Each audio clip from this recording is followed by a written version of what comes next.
Okay, so before we begin, we feel we need to produce a bit of a retraction regarding one instance of Trixie's merits back in a horseshoeing. After looking back at it, yes, she did in fact stand up for Gallus when Grandpa Gruff didn't take interest in his studies. And yes, Grandpa Gruff deserved it. However, the point we were getting across was that in any other situation, and if this was any other pony besides Trixie, lashing out like that would have warranted any employer to immediately terminate them. Precisely. And keep in mind, Starlight was judging all candidates based on their communication methods as part of the hiring process, which Trixie failed at. I can back this up with experiences my mom shared with me being a special needs teacher, and even from my wife's experiences with being a dance teacher / front desk administrator years before we even met.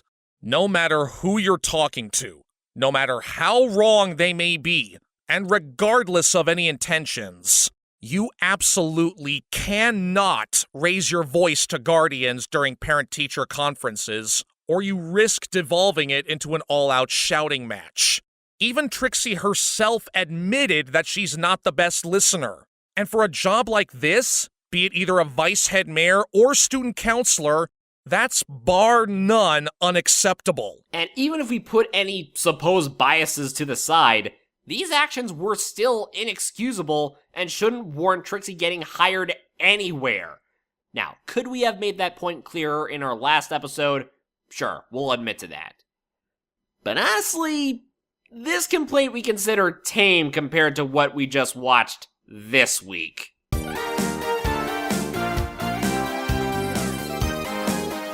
You know what? No, I'm sorry. This can't wait any longer. I'm pissed. He's pissed. Daring Doubt is complete garbage, and we're not going to sugarcoat anything from here on out. No argument here. This is without a daring doubt the worst way you could have had a final Daring Do episode. It fails from a story standpoint. It fails from a character standpoint. It fails from a moral standpoint. It's just all around horrendous. And quite frankly, we don't want to talk about it. But that's what you all came here to watch, isn't it? You just want to see us suffer, don't you? Dance, monkeys, dance! Fine. You want us to get nuts? Come on. Let's get nuts! Not hungry! Alright then. Anyways, synopsis. Daring Do has a rival book out discrediting her. It's obviously written by Dr. Caballeron. Fluttershy thinks Rainbow Dash should actually read his side of the story. Fluttershy is a moron. Caballeron and his cronies trick her into coming along to seek a downgraded version of the Lasso of Truth. Stupidity ensues. Quickest synopsis ever. Fluttershy, sweetie, you've grown so much over the course of the series. Sure, you hit some bumps here and there, but you still grew. You've even shown you could be downright hilarious at times, and you've slowly become my third favorite main six. But holy mother of God, your naivety was on such maximum overdrive, it's not even funny. Yes, your kindness can be a great strength, but you're usually not this gullible. Not even with Discord and Keep Calm and Flutter On were you this quick to trust obvious villains. Also, you were there in Daring Don't. You saw with your own eyes how Caballeron is obviously the bad guy. Rainbow Dash has actually been through a lot of these adventures alongside Daring Do in person. You have no fucking reason to not believe her. Whoa. Wait, was I just uncensored? Oh no, please don't tell me you're actually horror score again! Thankfully, no, and I'm actually allowing it this time. I felt we were so righteously pissed off by this episode, it only feels right to swear up a fucking storm and give it the thrashing it deserves. Oh. Well, alright then. Much appreciated. Anyways, holy fucking Christicles, Fluttershy! What is wrong with you? You were a flat-out dumbass in this episode! Sure, it's important to know both sides of a story to reach a fair final judgment, but not when one side is spewing nothing but complete garbage that's not worth listening to. That's like saying you trust TMZ more than CNN. Okay, not that great of an analogy, but still. Why are you choosing to side with what's clearly a smear campaign that one of your best friends you've known for years says that it's all complete lies? Also, Dr. Cabaleron isn't exactly multifaceted or even the least bit sympathetic. He's boring! Just a simple, greedy bad guy out for riches! That's it! With a character like him, you don't need to... Oh, fuck. What was that? No, please don't make me say it. You're gonna compliment something that you've been complaining about for a while now, aren't you? Shut the fuck up! Come on. Say it. All right! We don't need to know Cabaleron's backstory, and it makes me sound like a hypocrite for wanting the exact same thing from Cozy Glow. But even then, if you think I'm just gonna break down and become a sheeple and just blindly follow the praise you all give Little Miss Not Darla Dimplefilly, then you're fucking wrong! Because she is by every definition an incomplete character! And how and why she became a villain in the first place still makes no fucking sense!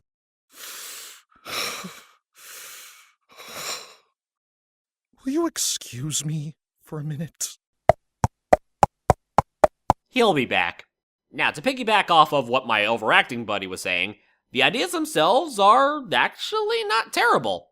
It's great that we have another Daring Do adventure, even if the action seems on the lackluster side. I mean, it's hard to up the ante of Stranger Than fanfiction and Daring Don'ts action set pieces. Also, having Fluttershy tag along to understand both sides of the story is perfectly fine.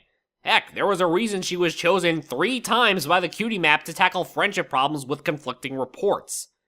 That being said, the execution of these ideas is shit! I get understanding multiple perspectives. I've talked about my love-hate relationship with Pony Point of View to death on this show. However, these stories should really only be reserved for slice-of-life episodes, not adventure.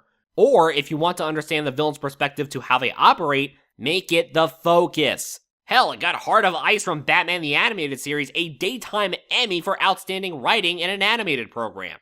It can't work here for a multitude of reasons. Cabaleron is not an interesting villain. He's basically Glomgold from DuckTales minus the tragic backstory and the funny. The moral requires an assload of retcons to get to its conclusion. Don't worry, we'll get to that. And it doesn't work even if we flip it on the reference parallels. Since Daring Do is an homage to Indiana Jones, it would be like Marion telling Indy, you know what? Maybe Belloc and the Nazis had some good points. Let's hear them out! Stupid! You're so stupid! Oh boy, let me tell you. Ritalin is one hell of a drug. What'd I miss? Oh, just said that the moral was poorly executed, and if you flip it to Indiana Jones, it would make Indy's traveling buddies Nazi sympathizers. And I was just about to get into the number of retcons this toilet paper of a script takes aim at. Oh, so we're talking about Owie Zodel. That's one of them. I'm in charge of protecting this jungle.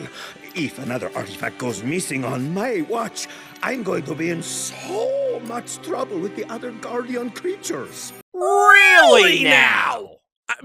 I mean, wow! Were we wrong? All this time, this demonic hellspawn creature has been protecting artifacts from being stolen, such as the Sapphire Stone, the Rings of Scorchero, and the Truth Talisman of Technotitlong, among others. I can't believe we were so mistaken! Thank you, Owie Zodel! Thank you so much for clearing all that up. Wait a minute! With Daring Do out of the way, the world will suffer mightily at my hands. I am victorious!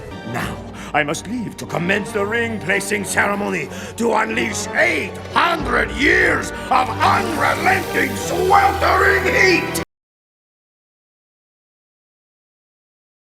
Hey, Owie Zodel, come here for a sec. No, closer. Just a little bit closer. Bullshit! There was no previous indication you were protecting anything! Oh wait, silly me, there were actually 2 things you were protecting! Jack and shit. And Jack left town. So, we could be mistaken, but if that truth-telling necklace is any indication, Cabaleron's always been greedy. Daring Do was in the right to steal these artifacts all along so they couldn't hurt anyone else. And you, Owie Zodel, you're a betrayal to your Aztec mythological roots! So, Hey, why don't you do something useful with that hand tail of yours? And shove it where the unrelenting, sweltering heat don't shine! And thus concludes our rant on Aoi's Odal and the retcon necklace. Now back to Fluttershy. Yeah, I ain't done with her. We mentioned before she's an idiot for trusting Cabaleron and his henchponies, despite reading all the books and actually seeing for herself how bad these guys are back in Daring Don't. Yet, there's something else that, to my knowledge, hasn't been talked about. Now, correct me if I'm wrong, but It Ain't Easy Being Breezy's was a very important episode testing Fluttershy's element of harmony.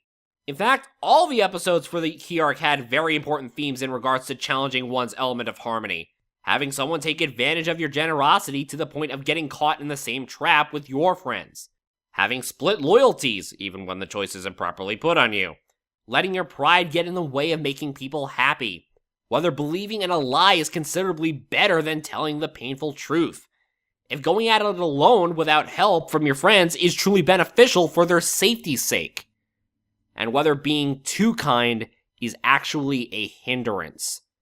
Fluttershy learned a very important moral about the dangers of being overly hospitable to where someone can abuse and take advantage of your kindness. This episode defenestrates that moral and thinks it's a good idea to listen to why Ulysses' claw is the way he is. Look, I understand Daring Don't and It Ain't Easy Being Breezy's are pretty polarizing episodes and people want to forget they exist. But you can't just ignore continuity in order to fit the story you want to tell. Trust me, I wish I could ignore the events of No Second Prances and Yakety Sax myself. Now, if the story in question turned out really good in the end, I'd forgive some of the consistency hiccups like I did with Between Dark and Dawn. We didn't get that here. This is not Jeff Johns writing Infinite Crisis. This is the equivalent of a Doug Monk Elseworld story where everyone is an idiot except Batman. I don't know who any of those people are except Batman, so I'll just say I agree with you. Anyway, 2 more things before we start pulling this train wreck into the scrapyard. First, Dr. Cabaleron taking on this George R.R. Martin pony persona to discredit all of Daring Do's adventures. Yes, it does feel like a retread of him spreading lies like he did in Daring Done. That still leaves one problem, though. Wasn't it already revealed that Daring Do was in fact not a fictional character back in Fame and Misfortune? Come on, tell us again about when you met Daring Do! So, by that technicality, A.K. Yearling should have already switched her genres by now from adventure fantasy to non-fiction or autobiographies. 'Cause there already seems to be published proof that Daring Do is in fact real, which makes Dr. Cabaleron's plan kinda redundant. So, by that logic, A, in-universe, the anger from the rabid fans makes no sense, and B, Rainbow Dash should kinda be furious at all of her friends right now for not noticing that they already kinda blabbed about AK's secret. And the final nail in the coffin was the ending when Cabaleron and Aoi's Odal are essentially reformed. Cabaleron's now collaborating with his arch-enemy, and an Aztec demon is now telling the true stories about himself. Fucking what? Guys, not every villain needs to be redeemed! And if you're gonna do that, you have to do it right! You think you had problems with Garble getting reformed in Sweet and Smoky voice? Well, just be thankful it wasn't this! Do you see the levels of incompetency here, people? I haven't seen this level of stupid since Rainbow Falls. Hell, I won't hesitate to put this in the bottom 3 of the absolute worst episodes of the show, right alongside A Matter of Principles and Rainbow Falls. It is that bad. Oh, God. Does that mean Rainbow Falls is officially dethroned as overall second worst episode for you? Oh, fuck no. It's at that level of incompetence, not surpassing it. So, no surprise, but bad writing, bad characterization, boring action, and horribly executed morals lead to both of us giving Daring Dunce 2 hooves down. I couldn't agree more. This just felt like 2 really good ideas that just don't go together. Now, I'm actually not opposed to the idea of two sides to Daring Do's stories, and maybe it could have been a great way of showing Rainbow Dash that her literary idol isn't infallible, that Daring Do makes mistakes. Hell, she herself even admitted to accidentally kicking a puppy once.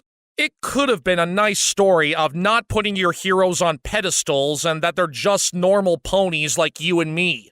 But that was already done 1,000,000,000,000 times better in Daring Don't. Believe me, I could tell what they were going for here. And even I can vouch for considering all perspectives to get the bigger picture.